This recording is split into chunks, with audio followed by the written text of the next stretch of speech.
Ronald Reagan's own daughter just publicly condemned Donald Trump. And trust me, this one hits where it hurts. For decades, Republicans have worshipped Reagan as their golden idol, but his own family is now calling out Trump as the man who's destroying everything Reagan built, from the GOP's values to the White House itself. And it all started because Canada trolled Trump with an ad using Reagan's voice. President Donald Trump says all trade talks with Canada are terminated.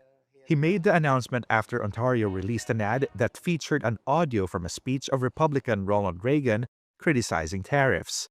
Trump called the ad fraudulent and said it twisted Reagan's views. Ontario Premier Doug Ford said earlier this week the ad from his province with anti-tariff messaging had caught Trump's attention.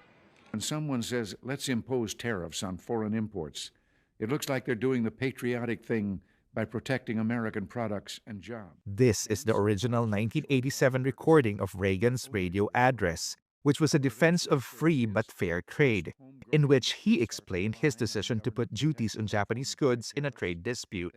The Ontario ad appeared to show parts from this address where Reagan criticized tariffs on foreign goods while saying they caused job losses and trade wars. The Reagan Foundation said the ad used selective audio and video and that they are looking at legal action for Ontario's unauthorized use of the clip. So, let's get this straight. Trump, the self-proclaimed dealmaker, just rage-quit trade talks with one of our closest allies because Canada reminded him that Reagan actually opposed his tariff policies. You can't make this up. Trump claims to honor Reagan's legacy while waging trade wars Reagan himself warned against.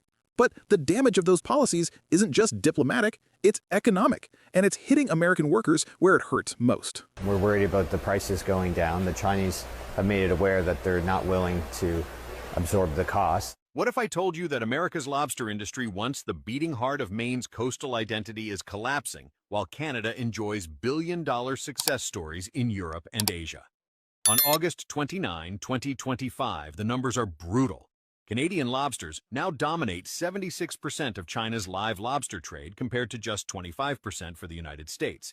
In Europe, tariffs from the Comprehensive Economic and Trade Agreement, better known as CETA, ensure that Canadian lobster enters markets tariff-free, while American lobster from Maine remains subject to duties of up to 8%.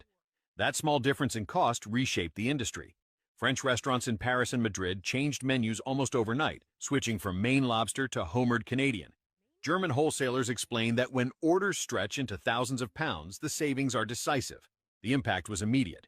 Canadian exporters saw contracts signed at record levels, while U.S. shipments piled up unsold. The story goes deeper than trade agreements. For families in Nova Scotia and Prince Edward Island, Ottawa's trade diplomacy delivered a lifeline that transformed small fishing villages. While Canada celebrates record profits, American families are drowning.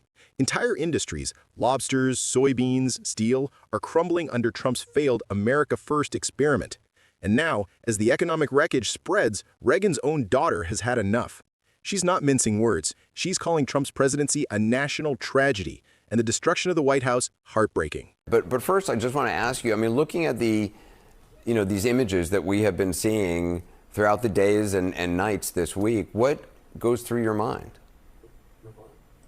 You know, it's just been so heartbreaking. I literally have wept sometimes. Don't worry, I won't cry on your show, but I literally have. I mean, it's just nothing I thought I'd ever see. You know, that kind of destruction. I mean, it's gone. That whole wing of the White House is gone. That's not a liberal activist. That's Patty Davis, Ronald Reagan's daughter, mourning the destruction her father's party has embraced. Trump isn't leading the GOP. He's hollowing it out. What Reagan once called the shining city on a hill now looks more like a gilded bunker surrounded by chaos and lawsuits. Republicans used to stand for stability and patriotism. Today, they stand for one man's ego trip, and they're paying the price in lost jobs, lost allies, and lost dignity. Trump's trade wars destroyed livelihoods, his tantrums destroyed diplomacy, and now his vanity projects are destroying the very symbols of American democracy. When Reagan's own family says the GOP has lost its soul, believe them.